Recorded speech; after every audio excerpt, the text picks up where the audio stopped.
Ainsi, dans cette série de transformation des détections de fuite en réparation, nous avons une détection de fuite que nous réalisons à Beverly Hills, Californie. Juste cette combinaison piscine-spa, nous avons fait toute notre écoute. Nous vous montrons beaucoup de ces vidéos, donc nous allons en fait sauter cela et nous allons vous montrer. Donc, nous avons entendu une fuite dans une conduite avec notre micro pour tuyau, mais maintenant, nous allons vous montrer comment nous nous sommes simplement soutenus en injectant de l'air et de l'eau, l'avons fait bouillir, marqué notre emplacement, coupé la terrasse et fait la réparation. Alors, vérifiez ça. Donc, nous avons une combinaison complète à la fois piscine spa carrelé, spa attenant, un peu conçu de manière assez cool. Voici donc la ligne de retour. Nous injectons depuis l'autre ligne de retour. Tout est fermé au niveau de l'équipement, donc nous injectons de l'air et de l'eau pendant que nous écoutons avec notre plaque de terrasse. Encore une fois, c'est un travail à deux. Un gars gère l'appareil, un gars écoute avec la plaque de terrasse. Nous entendons ce que nous devons faire avec notre plaque de pont. Nous allons souligner que la fuite est littéralement juste derrière ce retour, que nous avons entendu avec notre micro-tuyau lorsque nous écoutions au début. Nous aimons toujours nous soutenir, alors maintenant, nous allons couper le pont.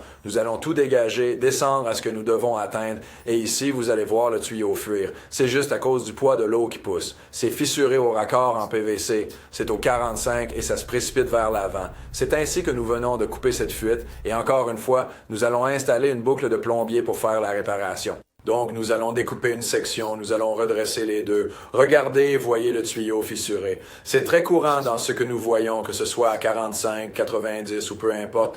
Nous allons relever nos deux conduites et installer une boucle qui va les relier. Et cette réparation sera effectuée. Alors, c'est comme ça que nous avons terminé ce travail. Encore une fois, nous l'avons un peu précipité juste pour vous amener au point de la réparation réelle, juste pour savoir que lorsque nous trouvons ces fuites, lorsque nous trouvons une fuite dans un tuyau de plomberie, ce sera toujours au raccord, à moins qu'il ne s'agisse de dommages causés par le gel. Autrement, ce sera toujours à un 45, un 90, un couplage, etc. Pour plus d'informations, consultez notre site web www.leaktronics.com et regardez toutes nos vidéos sur notre chaîne YouTube Leaktronics.